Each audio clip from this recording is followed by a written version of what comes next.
Hey guys, welcome to lesson 2 of medical terminology provided by Corsa. This lesson we're going to be going over human body orientation. So this is one of those skills that I would consider to be in your knowledge base. So they aren't exactly tiered towards medical terminology, rather they're allowing you to gain a firmer grasp on your medical knowledge as a whole. So it's not specifically to medical terminology, it could even relate to some of the higher tier courses that you may take in the future. Okay, so let's take a look at our learning objectives for today. So we have 3 objectives that we really want to accomplish by the end of this video, and they are pretty simple, but they remain consistent. So you want to be able to do the same things for all 3 of these different aspects of today's lesson. Okay, so starting with the ability to identify and apply the planes of the body, identify and apply the various directional terms of human anatomy, and identify and apply the cavities of the body. So those are our learning objectives. Okay, so we start off with the anatomical position. So this is the poster that you see in your doctor's office or in the waiting room, and it's that iconic poster that you see in any medical workplace. It's also known as the anatomical reference point, and some things to note about this image, and you'll get a clearer view later, is that the body is erect with the feet slightly apart.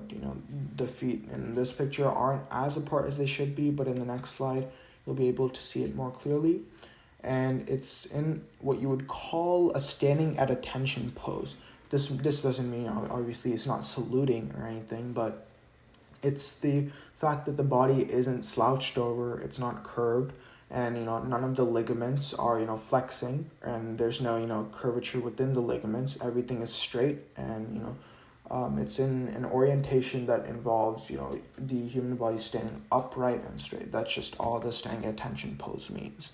And this last part is quite important. The palms face forward and the thumbs point away from the body.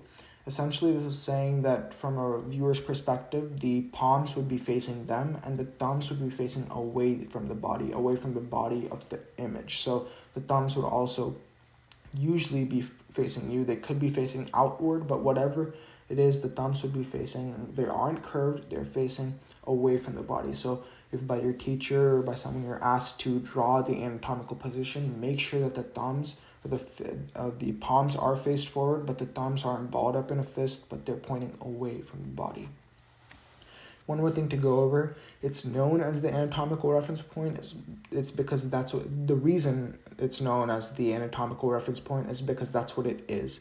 All these terms that you're about to see, all of the planes, all the cavities, they all relate back to this position, and they're used in the orientation of this position. So when a medical professional is discussing a cadaver or a body using these terms, they are referring, or they're assuming, that the body is in the anatomical position. And either you could see in a test, you would see either name, and you should be able to recognize either name. So just keep that in the back of your mind. So this is the clearer picture. You can see that the feet are apart, and I would say about shoulder length, maybe a little bit less, but roughly shoulder length. The feet are apart. And if you look at the thumbs and the palms are faced away from the body, faced towards you, and the fingers are also faced away from the body. So if you see here, the image doesn't really show you the thumbs, but it's pretty consistent throughout. The palms are facing forward and the thumbs are facing away from the body. That's all you need to know, and it just gives you a clearer view of that. The image that you see on the right is the same thing, and this is also considered the anatomical position, but it's oriented differently. It's facing away from you, but if you were to be on the opposite side of that figure, then you would see the same thing you see on the left right here. Okay, so what are directional terms? So what are they? Why are we using them?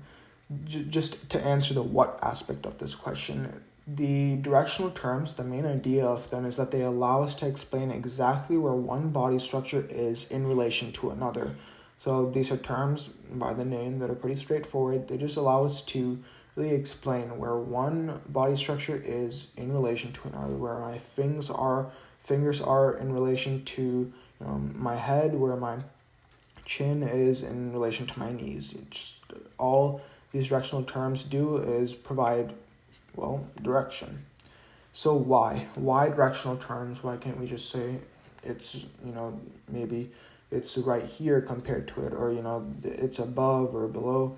It's because these directional terms save time. It's as simple as that. They save time. They allow medical professionals to save time, and that allows us to save an extra life. And in the end, that's all a hospital setting or any medical profession is trying to achieve. They just want to cause the most amount of good in the least amount of time, because oftentimes there isn't enough time allowed in a setting to really get to everyone. So this just helps cut down on time.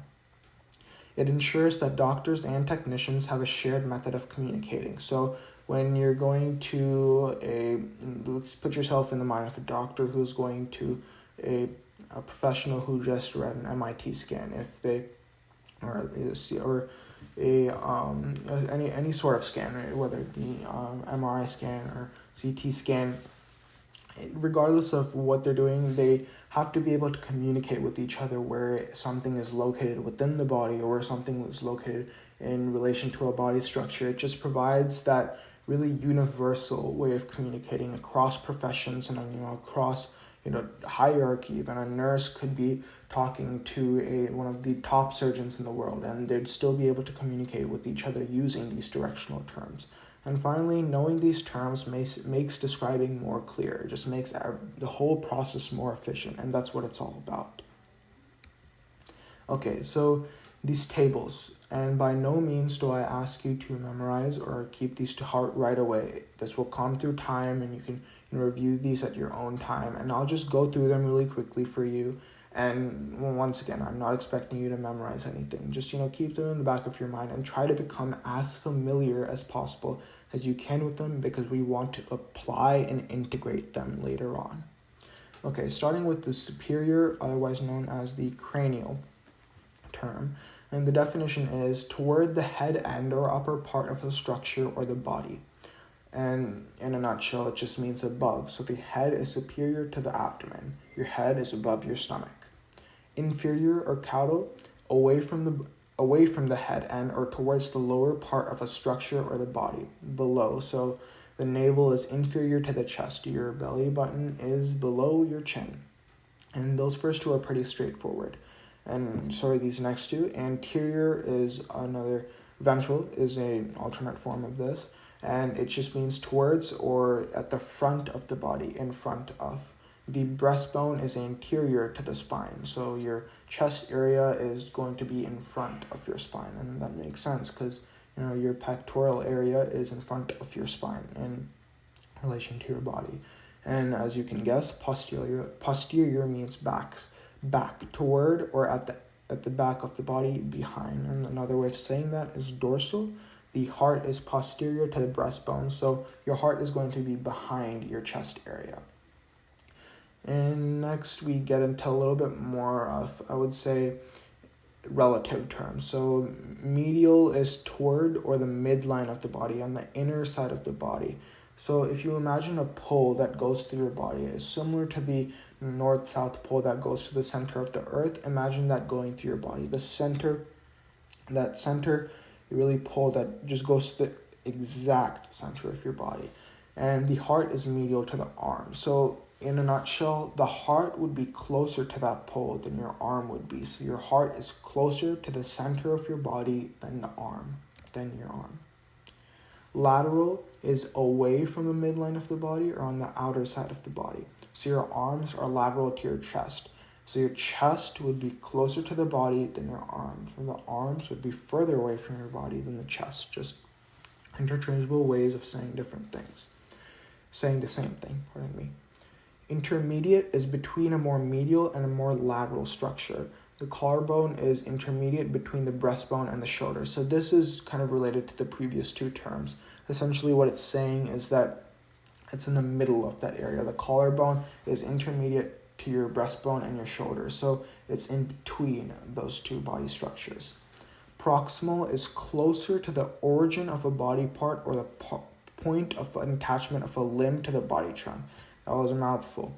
The elbow is proximal to the wrist. Essentially what this is saying is, whether you're taking a joint or a ligament, it's saying that one body structure is closer to that ligament or point of origin than another body part. It's a way of describing two body structures to a singular body structure. And distal is the exact opposite. Farther from the origin of a body part or the point of an attachment of a limb to the body trunk, the knee is distal to your thigh. So if you're talking about your hip, your thigh is going to be closer to your hip than your knee would be. Superficial or external is towards or at the body surface. So your skin would be superficial to the skeletal muscles. Your skin is above your skeletal muscles, and it's closer towards the body surface than your skeletal muscles would be.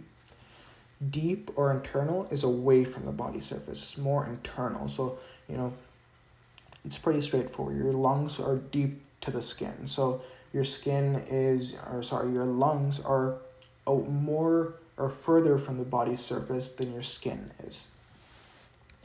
Moving on to body plane. So we discussed all those directional terms. Let's move to these planes. A single statement to remember is that a plane is a flat surface. Nothing more, nothing less. There's no curvature or gyre or holes. A plane is just a flat surface. We're starting with the sagittal plane, which is a vertical plane that divides the body into right and left sections. So if you can see right there, the median or or known as mid-sagittal plane, I guess you could consider, is really showing the girl into sections of right and left. So if you looked in the mirror and held your hand out vertically in front of your face and then just made a line directly down, that would be what you consider a sagittal plane or a sagittal division. The frontal plane divides the body into anterior and posterior sections. If you remember from earlier, anterior means front and posterior means back. And it's also known as the coronal plane. So essentially, it's saying that you would take your hand horizontally, place it on your head, and go make a line right down, and that's what you would consider the frontal plane. And finally, you have the transverse plane, which divides the body into superior and inferior sections. If you remember, superior means above and inferior means below. So this is the only horizontal plane of the big three. And when I say big three, I'm talking about these 3 planes that you have in front of you. There are subplanes and other planes that are not as well known, but they are still used. But these 3 are the most commonly used in a medical workplace. Okay, now we've moved on from planes, we're going to cavities. There are 2 major body cavities, including the dorsal and ventral cavity. And there's a reason that I blurred out the rest of that information on that image there, and I'll get to that in a second. So the dorsal cavity protects the nervous system. It has 2 subdivisions, and they include the cranial cavity, which encases the brain, and the vertebral cavity, which encases the spine. And that's everything you see there highlighted in yellow.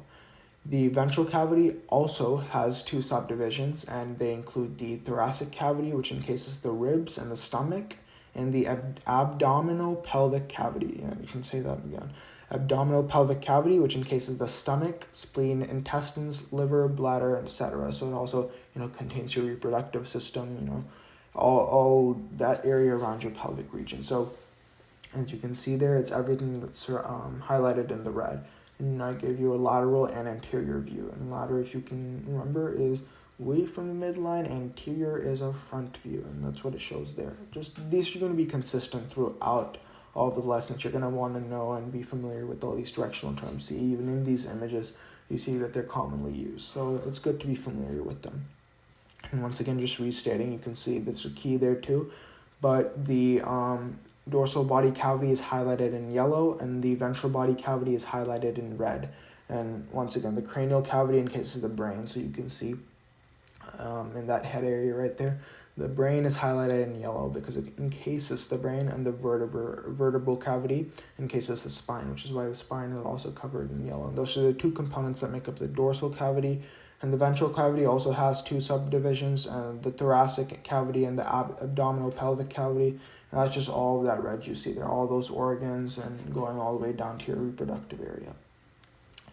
Okay, and that's a wrap for this one, guys. If you have any questions, please let me know. As always, do not hesitate. Other than that, learn with a passion, and don't forget to stay safe. Thanks, guys. Bye bye.